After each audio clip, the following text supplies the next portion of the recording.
नसरापूर अत्याचार प्रकरणात क्रूरकर्मा भीमाजी कांबळेचा अजब दावा.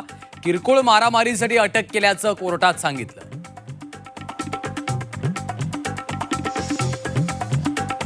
नसरापूर अत्याचार आणि हत्येच्या घटनेच्या तपासासाठी सरकारकडनं हालचालींना वेग. तपासासाठी एसआयटीची स्थापना. 2 महिला अधिकाऱ्यांसह एकूण 6 अधिकाऱ्यांचा एसआयटीत समावेश. सरकारकडे कुठलीच इच्छाशक्ती नाही. नसरापूर प्रकरणात गृहमंत्री फडणवीसांनी राजीनामा द्यावा.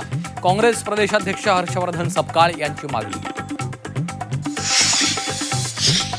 इंदोरीकर महाराजांच्या मुलीच्या शाही विवाह सोहळ्याला मुख्यमंत्री उपमुख्यमंत्र्यांची उपस्थिती. फडणवीस शिंदेंकडून इंदोरीकर महाराजांचं कौतुक.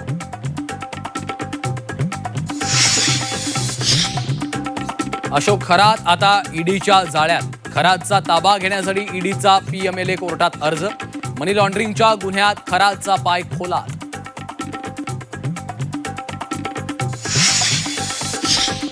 नाशिक आयटी कंपनीत लैंगिक शोषण प्रकरणी धक्कादायक माहिती.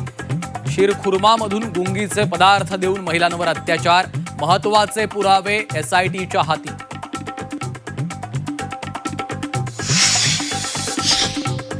बारामती विधानसभा पोटनिवडणुकीचा उद्या निकाल. उद्या सकाळी 8 वाजल्यापासून 20 टेबलवर 24 फेऱ्यांमध्ये होणार मतमोजणी. निकालाकडे अवघ्या राज्याचं लक्ष. पुण्यात अक्षय कर्डिले यांच्या विजयाचे बॅनर्स. राहुरी विधानसभा पोटनिवडणुकीच्या निकालाआधीच बॅनरबाजी. भाजप पदाधिकाऱ्यांकडून बॅनरबाजी.